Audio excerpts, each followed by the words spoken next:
Call of Duty World at War was released on November 11th, 2008 for the Xbox 360, PlayStation 3, PC, and the Wii, with ports also made for the PlayStation 2 and DS. For 9 years, World at War was the last installment in the Call of Duty series to be set in World War II after the previous installment, Call of Duty 4 Modern Warfare, brought the series to the modern day.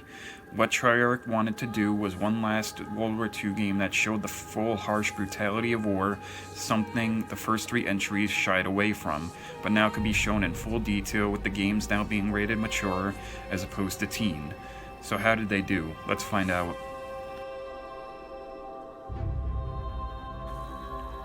The story switches between Private Miller and his platoon of Marines fighting against the Imperial Japanese Army in the Pacific Theater and Private Dmitry Pachenko alongside the Russian army from the siege of Stalingrad to their push into Nazi Germany.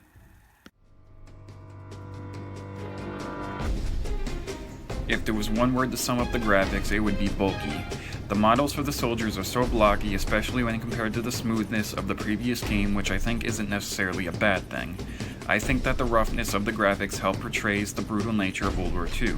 That, along with the photorealistic weapons and the great textures for the world around you, helps the game stand out greatly from its contemporaries.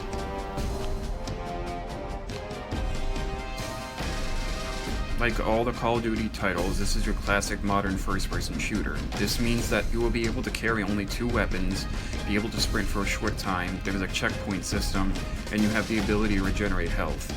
But other than that, this is still a game about trying to survive while taking down as many enemies as possible, while also trying to complete your objectives regardless of which of the 3 game modes you are playing.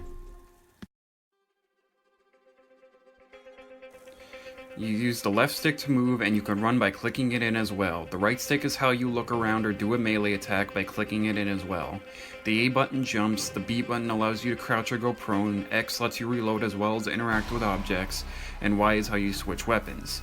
The left trigger is how you aim, and the right trigger is how you shoot.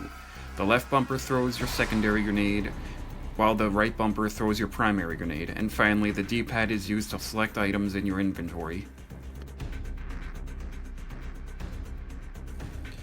There are 3 game modes that are offered: Campaign, Multiplayer, and Nazi Zombies. As stated before, the campaign will bring you to some of the most horrific battles of the war, from the siege of Stalingrad to the island-hopping campaign in the Pacific, all while telling a tale of survival and revenge. The multiplayer is your classic PvP mode in which you and your team are pitted against an enemy team in classic game modes such as Team Deathmatch, Capture the Flag, Domination, Search and Destroy, and my personal favorite, War. Finally, we have Nazi Zombies, in which you and a team of friends must survive against an ever-growing stronger army of the Nazi and Imperial undead for as long as you can.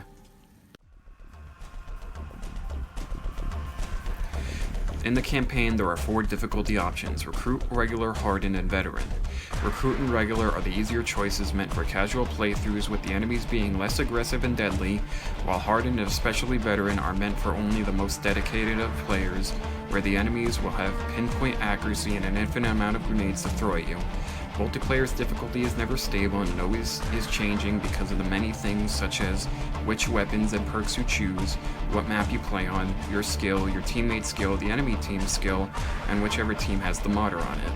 Nazi Zombies, on the other hand, starts off easy with very weak and slow zombies, but progressively gets faster, harder to kill, and grow in numbers with every round you progress.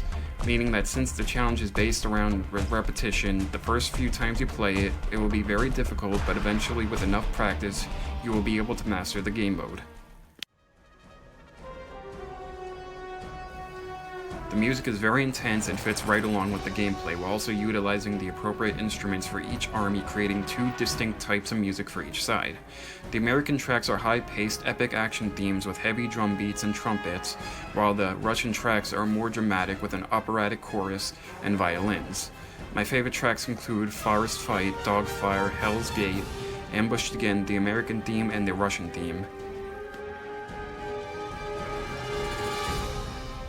Despite the previous entry bringing the series to the modern day and opening the door for more possibilities outside the overused setting of the Second World War, Treyarch proved that no matter how overutilized a setting is, that there is always a new place and perspective that it can be taken to.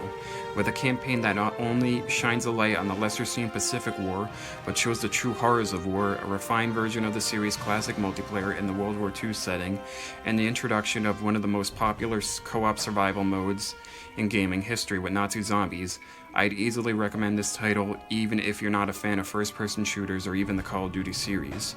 Thanks for watching.